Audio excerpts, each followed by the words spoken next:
예, 안녕하십니까, 시청자 여러분. 오늘은 그 일본 대지진에 관련해서 좀 말씀을 드리겠는데요. 일본에 이시카와현이라는 데가 있습니다. 현재 진도 7로 지진이 났지 않습니까?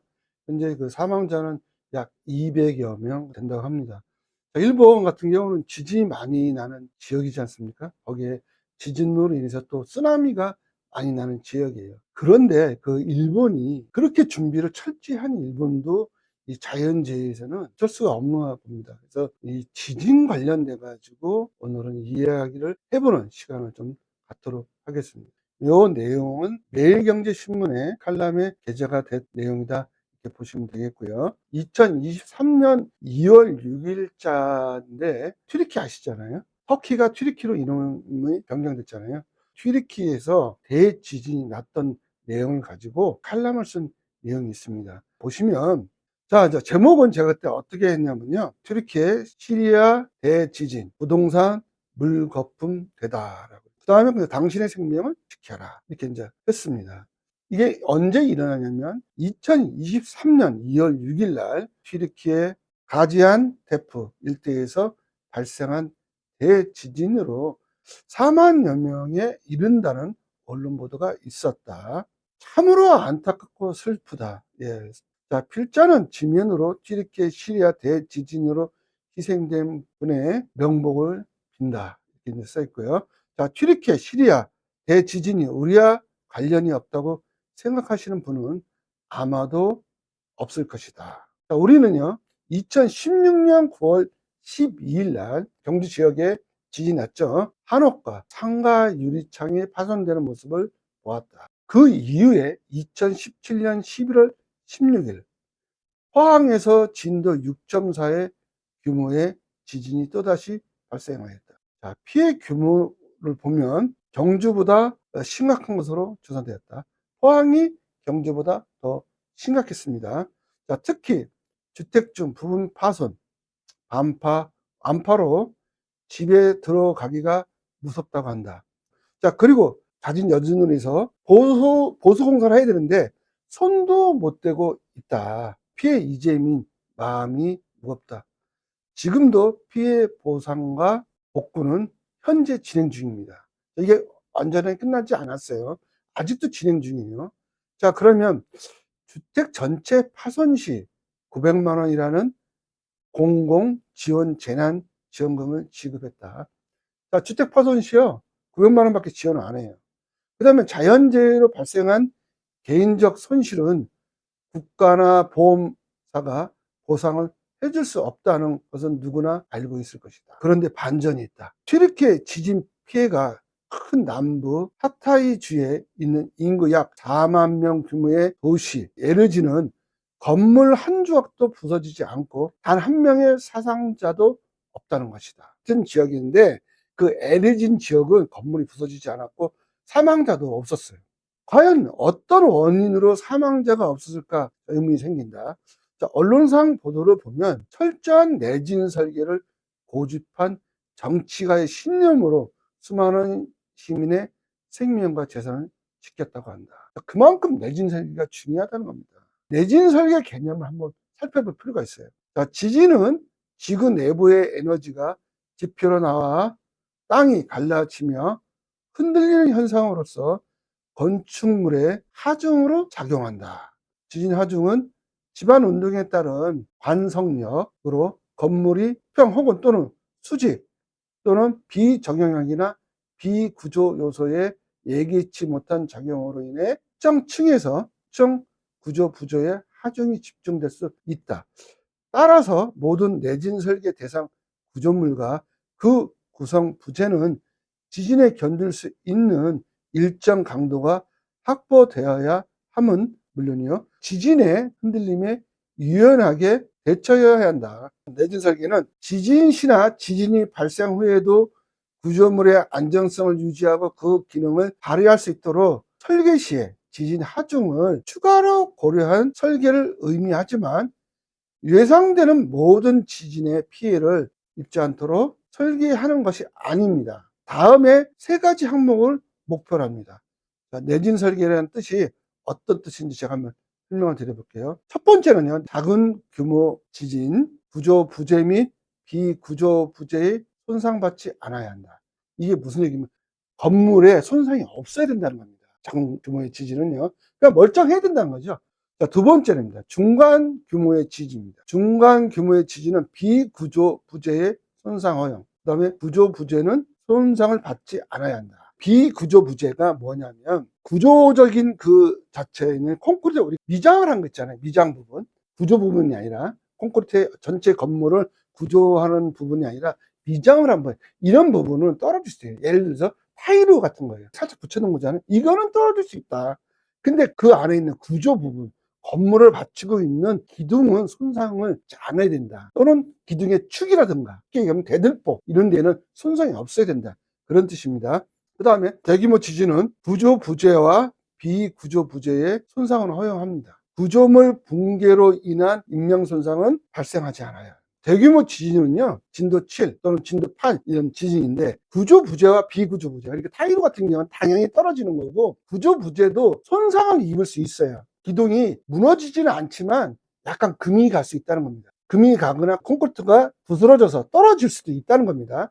자, 그런데 여기에 중요한 게 있죠. 구조물은 붕괴되지 않아야 된다. 그러므로서 인명이 손실되지 않아야 된다. 그 뜻을 말하는 겁니다. 그래서 건물의 내진 설계 기준은 우선 행정구역을 이용하여 지진구역을 1, 2로 구분하고 재현 주기가 2400년, 2400년에 한 번 정도 발생할 것으로 예상되는 지진이라는 뜻으로 지진의 세기가 그만큼 강하다고 할 수 있습니다. 2400년마다 한 번 올 수 있는 지진에 진도 7에 견딜 수 있게 내진 설계 기준을 시행해야 됩니다. 이건 한국시설안전공단 내진 설계 및 보강에 내진 설계 규정이 있습니다. 그러니까 내진 설계를 하면 진도 7에서도 견딜 수 있어야 된다. 이게 되어 있는 거예요. 이것을 바로 튀르키예의 그 에너지는 바로 이것을 정확하게 지켰다는 겁니다. 다른 지역은 이걸 안 지켰다는 거죠. 그 지역이 분명히 지진이 많이 나는 지역은 다 알고 있었어요. 근데 내진 설계를 정확하게 지키지 않았습니다. 자, 그럼 내진 설계 우리나라의 지진 구역은 어떻게 설정이 되는지 한번 보여드릴게요. 1단계, 2단계 이렇게 정해져 있어요. 자, 우리나라의 지진 구역은 1, 지진 구역입니다. 1구역. 그럼 내가 어디 사는지 여러분이 한번 보셔야 돼요. 서울특별시, 부산광역시, 인천광역시, 대구광역시, 대전광역시, 광주광역시, 울산광역시 지진구역이 1. 그러니까 중요 지역을 말하는 거죠.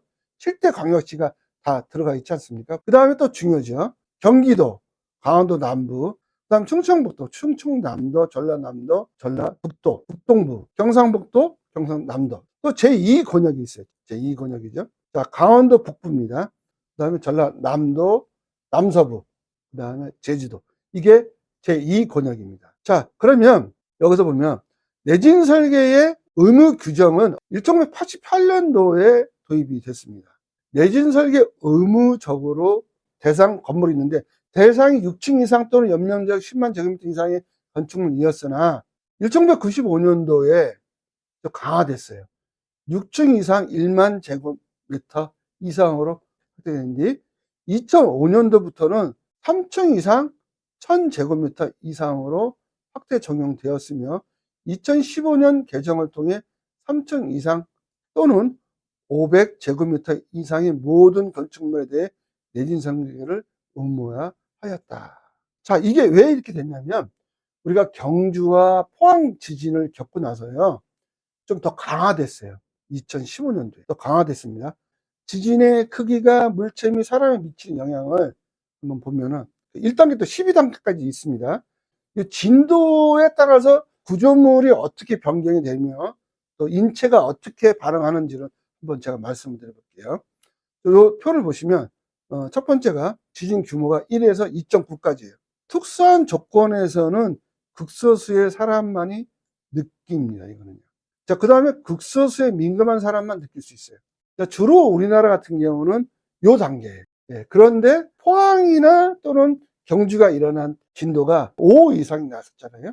포항 같은 경우는 3에서 4.9, 요 사이에 있어요. 요 사이. 자, 건물 위층에 있는 소수의 사람이 느낍니다. 그 다음에 민감한 사람이 느끼는 형태예요. 예? 그 다음에 요게 정지하고 있는 자가 약간 흔들리며 트럭이 지나가는 듯한 진동을 받는다. 이렇게 보시면 되겠어요. 또 실내, 특히 건물 2층에 있는 사람들은 뚜렷하게 느낄 수 있어요. 그러면 4에서 4.9는 어떻게 느끼냐? 그릇, 창문 등이 흔들리며 벽이 갈라지는 듯한 소리를 낸다는 겁니다. 그러니까 여러 사람이 느낄 수 있어요. 또 그릇과 창문이 깨지기도 하며 고정 안 된 물체는 넘어지기도 합니다. 거의 모든 사람이 느낄 수 있어요. 자, 그러면 이제 진도 5를 한번 보겠습니다. 5에서 5.9가 무거운 가구가 움직이기도 하며 건물 벽에 균열이 생기기도 합니다. 설계 건축이 잘 된 건축물에서는 피해를 무시할 수 있으나 보통 건축물에 약간의 피해가 발생돼요.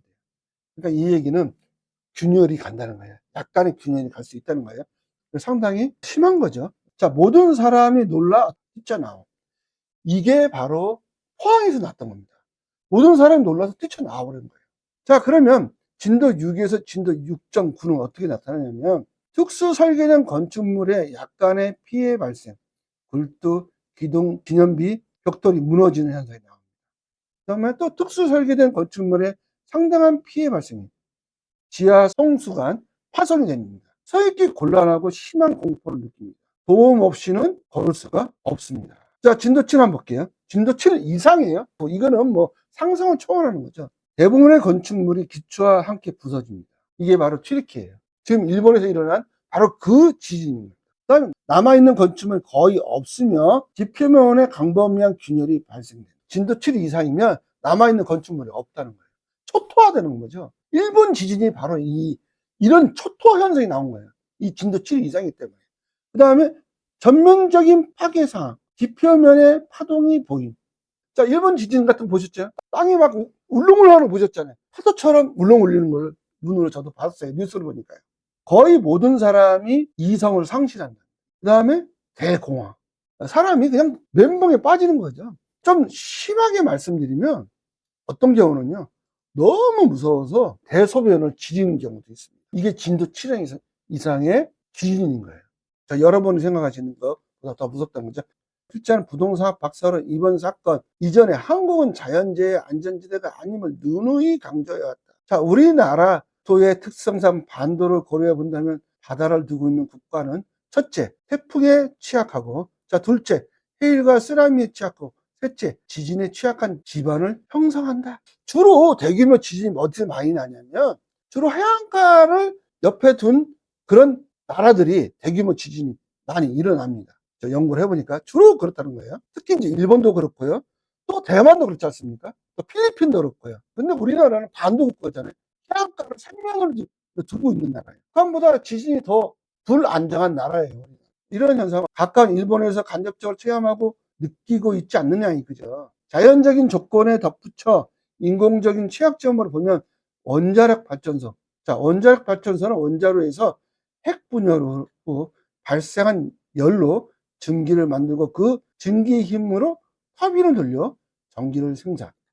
터빈을 돌린 전기는 복수기로 보내져 냉각수의 열을 뺏기게 되고 다시 물로 하는데, 자, 복수기에서는 보통 매초 60에 70톤의 물을 필요로 하는데 원자력 발전소를 바닷가에 짓는 이유는 이렇게 막대한 양의 냉각수를 쉽게 얻을 수 있기 때문.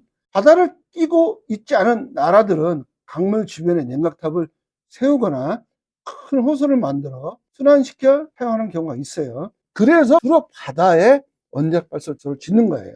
일본도 보세요. 동일본 대전. 우리나라 수도권의 2배에 달하는 면적의 토양과 해역이 방사능에 오염된 것으로 확인된 겁니다. 동일본 대지진 등 같이 미래에 발생한다면 방사능에 오염되는 지역의 원정 반경 80km, 약 2만 제곱킬로미터 면적으로 경기도 면적의 약 1만 제곱킬로미터 2배에 해당하는 넓이다. 여기가 어떻게 된다? 지진으로 인해서 동일본 대지진처럼 원전이 파괴가 된다면 경기도 면적만큼은 사람이 살 수가 없어요. 자, 이렇게 고려를 해본다면, 이런 상황을 고려해 본다면 자연재해 강한 지역은 어디일까? 여러분 곰곰이 생각하셔야 돼요. 자, 질문에 정확한 답변을 할 수 없으나 역사에서 검증된 도시인 서울시예요. 서울시. 조선 500년 도읍지가 안전한 지역으로 뽑을 수 있지 않을까라고 저는 생각을 해본다는 거예요. 자, 한반도는 더 이상 자연재해 안전지대가 아니다. 부동산 투자에 있어서 안전지대를 선택하는 해안이 있기 바란다는 거예요. 안전지대가 어디냐? 조선 500 도읍지인 바로 서울의 안전지대가 아니냐. 이런 해안을 갖기 바란다는 거예요. 우리나라가 지진 안전지대가 아니기 때문에 특히 원자력 발전소 집 주변, 그다음에 지진이 현재 났던 지역, 이런 지역에는 부동산 투자에 있어서 고려를 해봐야 될 것 같다. 제가 이렇게 말씀을 드리고 조언해 드리는 겁니다. 자, 우리나라도 그렇게 될 수 있어요. 자, 그렇다면 여러분들이 이걸 사전에 대비를 해야 된다는 거예요. 그래서 제가 다시 결론적으로 말씀드리면, 그래서 서울 지역이 부동산 가격이 계속 천정부지 올라가는 것 같아요. 그런 이유도 있지 않겠냐라고 하나의 원인으로 볼 수 있다라고 생각이 됩니다. 이렇게 일본 대지진 관련해서 말씀드렸는데, 제가 예전에 매일경제신문사에 게재했던 칼럼을 가지고 이렇게 대지진을 좀 연관시켜서 설명을 드렸습니다.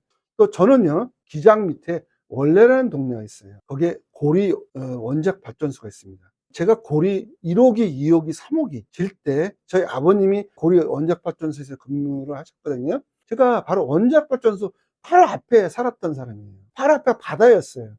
너무나 그 쓰나미라든가 그 원자력에 대한 무서움, 지진에 대한 무서움은 저는 어렸을 때부터 체득을 하는 사람이에요. 가끔 가다 보면 원자력 발전소 보면 긴급 경보, 사이렌이 울린다는 대피한 적도 있고 그런 사례가 있었어요.